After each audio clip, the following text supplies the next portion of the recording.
ایک اور حدیث پاک میں اسی بات کو حضور نے یوں واضح کیا. نبی اکرم صلی اللہ تعالی علیہ وآلہ وسلم فرماتے ہیں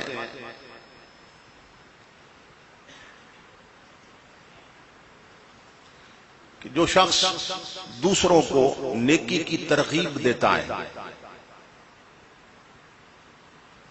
اور نیکی کے راستے پہ چلنے کے لیے انہیں تبلیغ کرتا ہے اور اس کے سمجھانے پر کوئی شخص نیکی کے راستے پہ چل پڑتا ہے تو زندگی بھر اس شخص نے جتنی نیکیاں کی جو سمجھانے پہ چلا تو امام الانبیاء فرماتے ہیں جتنا اسے ثواب ملا نا وہ اکٹھا اسے بھی ملتا رہا کہ جس نے اسے اس راستے پہ چلایا تھا.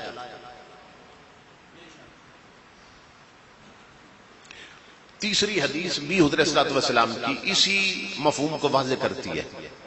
اب یہ تین حدیثیں سنا کے نا پھر میں نتیجہ دینے لگا ہوں آج کی مجلس کے حوالے سے. تو نبی اکرم صلی اللہ تعالی علیہ وآلہ وسلم نے فرمایا کہ المؤذن یشہد لہ کل رطب و یابس، کہ مؤذن جب مسجد میں اذان دیتا ہے تو اس کی آواز جہاں تک جاتی ہے ہر خشک اور ترچ ہے، ہر خشک اور ترچ ہے قیامت کے دن اس کے حق میں گواہ بن جائے گی. جہاں تک مؤذن کی آواز جاتی ہے ہر خشک شے بھی اس کی اذان پر قیامت کے دن اللہ کی بارگاہ میں گواہ بن جائے گی اور ہر تر شے بھی اس کی اذان پر قیامت کے دن گواہ بن جائے گی. اب یہ جو دو لفظ آئے ہیں رطب اور یابس حدیث میں کہ یشہد لہ کل رطب و یابس، کہ ہر تر اور خشک شے. اسلام میں تر چیزیں کون سی ہیں اور خشک چیزیں کون سی ہیں اسے اچھی طرح سمجھ لیں. یہی دو لفظ قرآن حکیم میں اللہ رب العزت نے بھی استعمال کیا. فرمایا لا رطب ولا یابس الا فی کتاب مبین. فرمایا کوئی تر اور خشک ایسی نہیں ہے کہ جس کا ذکر قرآن میں نہ ہو، یعنی ہر شے کا ذکر قرآن میں.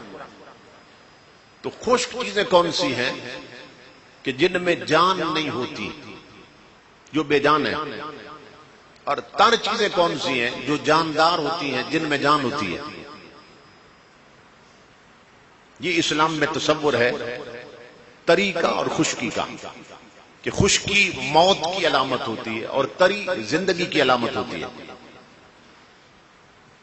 تو نبی اکرم صلی اللہ تعالی علیہ وآلہ وسلم فرماتے ہیں کہ مؤذن جب اذان دیتا ہے اس کی اذان کی آواز جہاں تک جاتی ہے تو قیامت کے دن وہ چیزیں بھی اس کے حق میں گواہی دیں گی کہ جن میں جان تھی، اور اس کی اذان پر قیامت کے دن وہ بھی گواہی دیں گی جن میں جان نہیں تھی.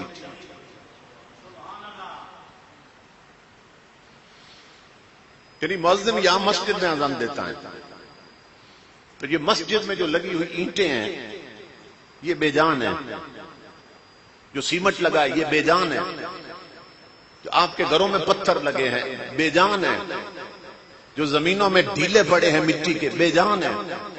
تو امام الانبیاء فرماتے ہیں جتنی بے جان چیزیں ہیں وہ قیامت کے دن اس مؤذن کی اذان پر اللہ کی بارگاہ میں گواہی دیں گی. مٹی کے ڈیلے گواہی دیں گے، پتھر گواہی دیں گے، اینٹیں گواہی دیں گی. یہ حدیث میں نے آپ کو پڑھ کے سنا دی. اور جتنی جاندار چیزیں ہیں وہ بھی گواہی دیں گی. یہ گھروں میں پھرنے والی چیونٹیاں بھی مؤذن کی اذان پہ گواہی دیں گی. درختوں میں بیٹھے ہوئے پرندے بھی مؤذن کی اذان پہ قیامت کو گواہی دیں گے. جتنی جاندار چیزیں ہیں اور جتنی بے جان چیزیں ہیں وہ بھی گواہی دیں گی. یہ بات میں اس لیے سمجھا رہا ہوں تھوڑی تفصیل کے ساتھ کہ ایک نکتہ آپ کو سمجھانے لگا ہوں اس کے ضمن میں. وہ یہ ہے کہ بعض لوگوں کا تصور یہ ہے اور کنسپٹ یہ ہے کہ نبی ولی مر کے مٹی ہو جاتے ہیں، معاذ اللہ استغفر اللہ. اب دلیل یہ دیتے ہیں کہ وہ تو مٹی ہو گئے تو کیا مٹی بھی سنتی ہے کہ تم ولیوں نبیوں کو جو پکارتے ہو ان کے مرنے کے بعد اور وفات کے بعد تو وہ تو قبروں میں مٹی ہو گئے، تو کیا مٹی بھی سنتی ہے؟ یہی دلیل دیتے ہیں نا، انہیں تو مٹی کھا گئی تو مٹی بھی سنتی ہے۔ تو میں آپ کو حضور کی حدیث پڑھ کے سنا چکا ہوں، امام الانبیاء فرماتے ہیں کہ مؤذن کی اذان مٹی بھی سنتی ہے، مؤذن کی اذان پتھر بھی سنتے ہیں، مؤذن کی اذان اینٹیں بھی سنتی ہیں۔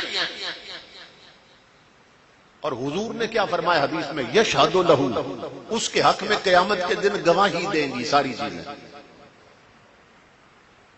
تو ہماری عقل اسی پہ اڑی بیٹھی تھی کہ مٹی سنتی نہیں ہے، امام الانبیاء فرماتے ہیں گواہی دے گی اللہ کی بارگاہ میں۔ تو اس حدیث نے ثابت کر دیا کہ مٹی سنتی بھی ہے، مٹی بولتی بھی ہے، ورنہ گواہی کیسے دے گی؟ مٹی سنتی بھی ہے، مٹی بولتی بھی ہے۔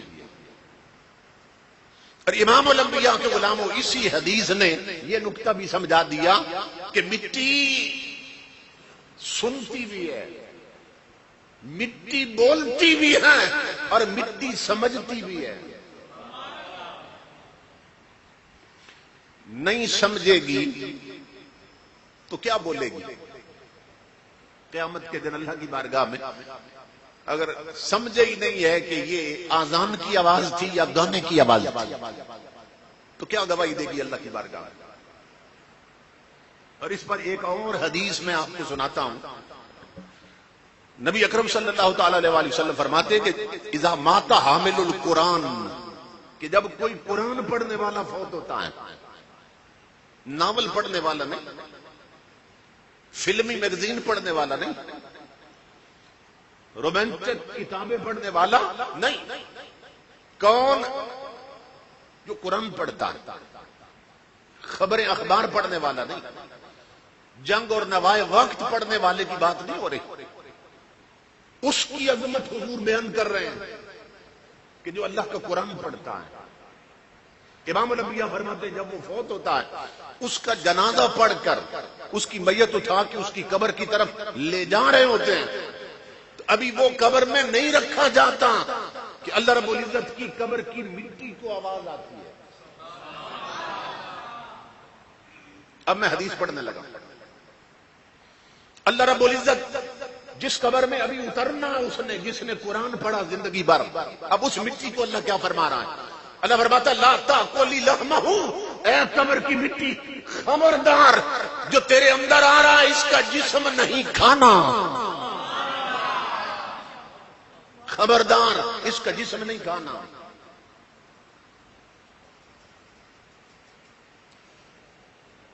بڑے بڑے چودھری، ملک، مہاراجے مہاراجے مر جاتے ہیں، ڈاکٹر انجینئر مر جاتے ہیں، بریگیڈیئر جنرل مر جاتے ہیں، وزیر اعظم اور صدر مر جاتے ہیں، مگر وہ مٹی کو آواز نہیں دیتا۔ وڈیرے جاگیردار سرمایہ دار مرتے ہیں مگر وہ مٹی کو آواز نہیں دیتا۔ اور یہ کون فوت ہوا کہ ابر مٹی میں ابھی نہیں اترا اور وہ مٹی کو آوازیں دے رہا ہے؟ عظمت دیکھ، مٹی کو پیغام آنے لگے، اللہ نے حکم دیا خبردار مٹی جو تیرے اندر آ رہا ہے اس کا جسم نہیں کھانا۔ اچھا، اب اگلا حدیث کا جو حصہ ہے نا وہ کیا ہے؟ حضور صلی اللہ علیہ وسلم فرماتے ہیں کہ اللہ جب فرماتا ہے نا قبر کی مٹی یہ جو آ رہا ہے اس کا جسم نہیں کھانا، اللہ نے نام نہیں لیا کہ فلاں بندہ آ رہا ہے،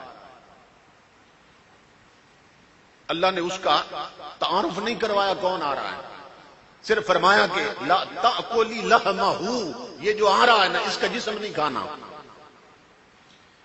اب چاہیے یہ تھا کہ قبر کی مٹی پلٹ کے اللہ کو جواب دیتی کہ مولا تیرا حکم آ گیا، اب مجھے معلوم ہو گیا کہ میرے اندر جو آ رہا ہے نا تیرا کوئی پیارا ہے، تیرا کوئی قریبی مکرم بندہ ہے، کوئی صالح اور نیک بندہ ہے۔ اب تیرے اس حکم کے بعد مجھے پتہ چل گیا کہ اس کا جسم نہیں کھانا، مگر وہ مٹی جواب یہ نہیں دیتی ہے، جو جواب بنتا ہے وہ نہیں دیتی ہے۔ مٹی کیا کہتی ہے اللہ کو؟ یہ بھی حدیث میں پڑھنے لگا۔ مٹی کہتی ہے کیفا کل لحمہ و کلاموں کا فی جوفی، او میرے رب میں اس کا جسم کھا کیسے سکتی ہوں جس کے سینے میں تیرا قرآن رہتا تھا۔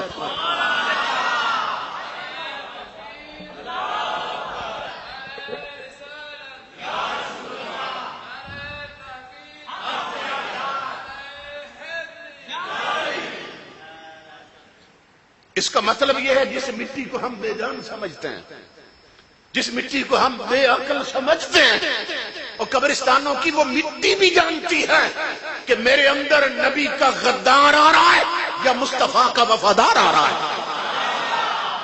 قبرستانوں کی مٹی کو بھی خبر ہے کہ میرے اندر ناول پڑھنے والا آ رہا ہے یا مصطفیٰ کا قرآن پڑھنے والا آ رہا ہے۔ اسی لیے تو جواب دیتی ہے مولا میں اس کا جسم کھا کیسے سکتی ہوں جس کے سینے میں تیرا قرآن رہتا ہے۔